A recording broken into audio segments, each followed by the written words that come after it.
That's how easy it can swing heads up. Yep. And this is very much game on. And it's a game face from Rumit Samoa. The sunglasses go on. The stare gets beamed across the table. And then he soaks up the information about his cards. Well, he's probably not going to be too happy about his own. He's got the Doyle Brunson 10-2. You played heads up before? Never. I never get this far, you know. I'm normally first one out. Well, I said poker players are liars. Rumit Samoa just said he's never played heads up before. I happen to know because I was commentating on it, that he played in the World Heads Up Championships in Barcelona a couple of years ago. Did very well for himself. And you can't get more heads up than that. That's it. You start heads up in the first round. It's man against man all the way through to the final.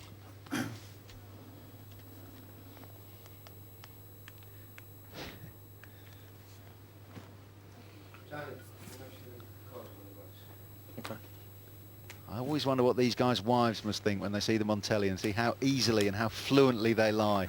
Or their bank managers.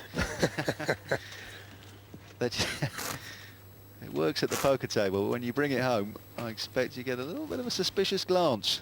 I admire the wives of these poker players because these guys are up till God knows what time in the morning all the time. And they must have indifferent moods, shall we say. So, hats off to any wives of professional poker players. Just hats, Michael?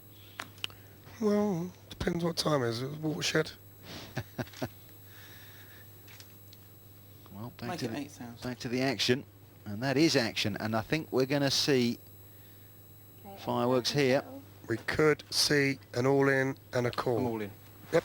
It ain't Guy Fawkes Day, but I'll go all in. we've got an ace-7 in front of Rumit. Hardy has got a queen-king. And Rumit, he's going to call him. He's going to call him. He's got the better hand. Like I said, it's at the end of the day, it's all about luck. He's going to call him, and this could all be over. Well, If Tony hits a king or a queen and Rumit doesn't hit his ace, yeah. If Rumit wins, Anthony will still have a couple of thousand, but he'll have a mountain to climb. This is the decision pot of the night. This effectively is going to decide who walks out of here a wealthy man and who walks Also, out bother. I'll bother, sorry. unhappy. Well, Samoa should be happy at the moment. He's in front with the ace-7. King, queen, an awful lot of paint as those cards get turned over in the flop and the turn and the river. His eyes are going to be focused to see the colour of a court card, and he will lurch horribly if he sees one.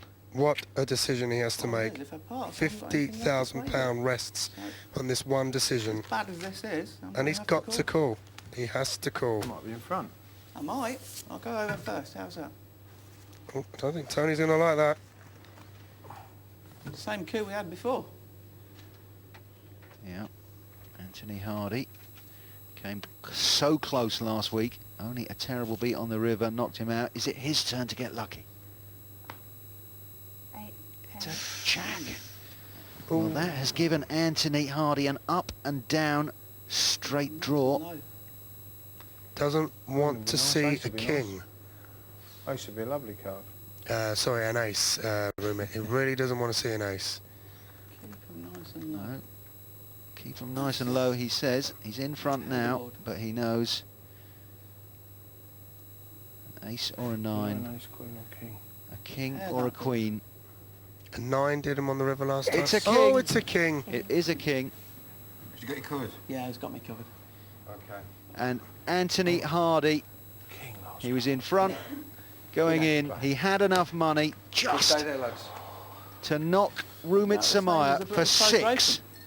It's been a long game. These two, well, they have been whacking each other with monster blows. You still want to be in your position of card to come, don't you? Here's how the story of the game unfolded tonight in the Poker Den. First to go out, Elvis's accountant, 72-year-old Joseph Hanks from Memphis, Tennessee. He came a long way, but 40 years of experience around the card table couldn't save him from an early walk. Next to go, Christopher Hamann from Dallas, Texas, the home of Hold'em. Well, it was no good because he got beaten by Rumit Samoa, and there was only one way for him to go, the exit door. The next victim, 6'7" of Texan, big Michael Haygood, and he got a terrible beat. Fours, knocked out by Jacks. He was ahead when he started, and I'm afraid he was firmly behind when he went. And then out in the bronze medal position, it's Chris Parks, and this was ugly. Trip Kings beaten by the most unlikely of straights. And this was the winning hand.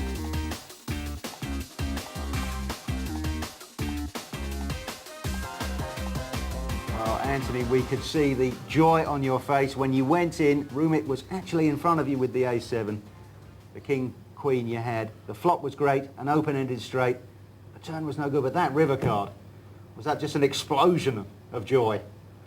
Yeah, I mean, a lot of cards hit me there. Obviously, a 9 gives it to me, an ace gives it to me, a queen or king gives it to me. So I had a lot of outs. Obviously, I don't want to be in that position with one card to come, but, you know, the poker gods are on my side tonight, so Well, you were fortunately unlucky I won. last week.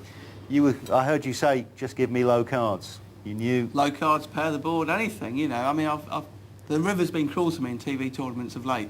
Certainly the past 2 or 3 I've played, and, you know, it's just the way it goes. But pleased with the way I played, and, you know, glad to be here. Well, good to hear you're philosophical. Michael, they were saying poker, you should get the money in when you're in front. Rumit did that. You can't really fault his play, can you? You can't fault his play at all. He got unlucky towards the end, and when you were a big stack leader, you kept bullying, and then you rightly picked up all the blinds.